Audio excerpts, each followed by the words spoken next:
All right, everyone, this is episode 3 of To the Rack. My name is Danny Keeler, and we're going to be breaking down the Houston Rockets' victory over the Cleveland Cavaliers this past Wednesday night. All right, so Rockets and Cavs, final score 114-104. Some of the notable performers from the game: Alperen Sengun, he had 28 points, 11 rebounds, 7 assists. Did have 5 turnovers, but didn't end up affecting the outcome of the game. DeAndre Hunter for the Cavs had 25 points. He was actually 5 for 8 on threes, I believe. He had 5 3-pointers. He was 8 for 8 on free throws. And yeah, speaking of free throws, as we get into the breakdown, free throws were one of the keys to the game, or lack of a key for the Cavs, I should say. So yeah, the Cavaliers, they missed 12 free throws. The Houston Rockets only missed 4. Evan Mobley of the Cavs missed 6 free throws. I believe he was 4 for 10 from the free throw line. And yeah, so you're playing a team that is a little, that is probably better than you. You're on your home court, but playing a team that is better than you. You're without Darius Garland and, Max Strus. So cannot miss that many free throws in a game. Donovan Mitchell, he started off really slow start to this game. Actually didn't get anything quite going to the fourth quarter. He finished with 21 points, but 19 of those came in the fourth quarter. And he did get in a rhythm in the fourth. When he came in, he hit back-to-back threes.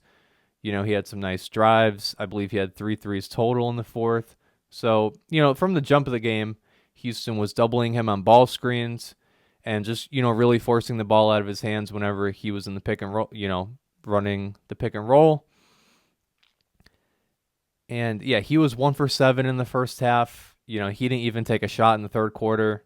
And the one basket that he made in the first half was in transition. So in the half court, really just struggling to get anything going, any kind of rhythm. And yeah, but like I said, fourth quarter, he played, really well. But it was just kind of too little too late, I guess. So, yeah. Alperen Sengun, like I said, he had 28, 11, and 7. He played really well. He just had really great touch in the paint all night, with his jump hooks. Multiple of those were over Evan Mobley, who's a great defender. And, Sengun didn't even attempt a three-pointer. And the Rockets total, I believe, only attempted 24 three-pointers in this game. So, really just an inside game for the Rockets. And that's, they had 16 offensive rebounds in this one, and that's, about what they averaged for the season. So the Cavs had 10 offensive rebounds, so a decent margin there, another margin. So you add up the free throws, the offensive rebounds, and, Houston had 21 second chance points, so that adds up with the rebound total.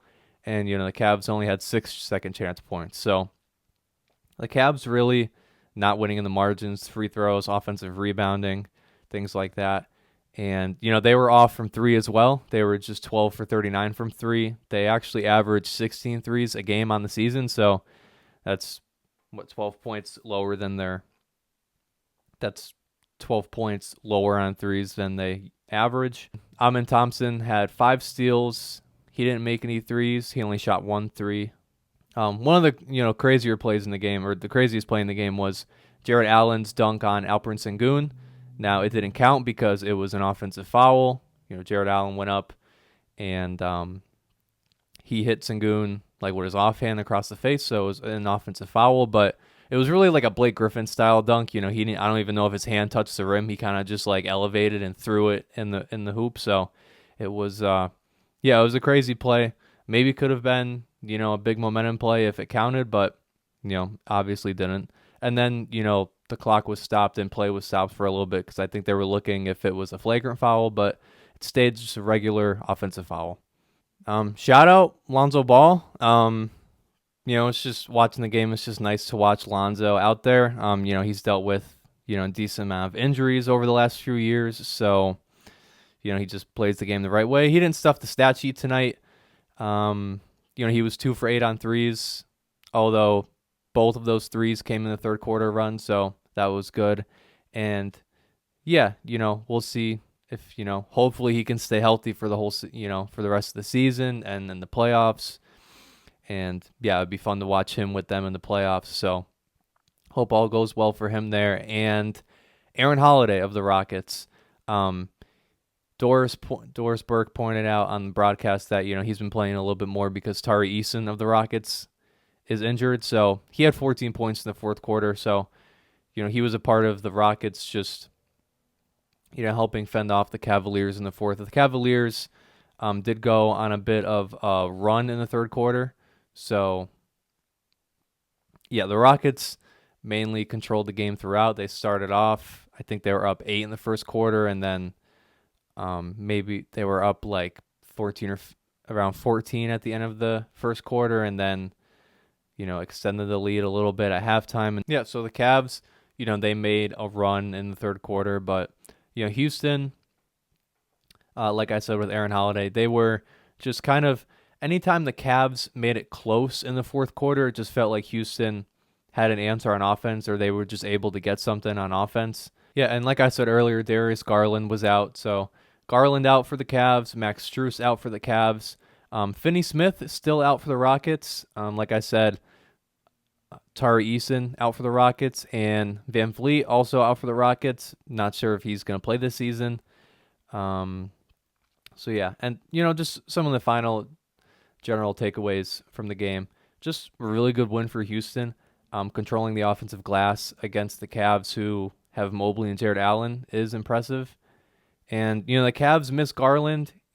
Last season he averaged 21 points and 7 assists. So when a team is able to double Donovan Mitchell and you're not really able to make them pay for it, I think that's where he can come in and run pick and roll with Garland, be able to swing the ball to Garland, have him be a secondary playmaker, things like that. So yeah, and also Amen Thompson, like I said, he only shot 1 3-pointer this game and missed it.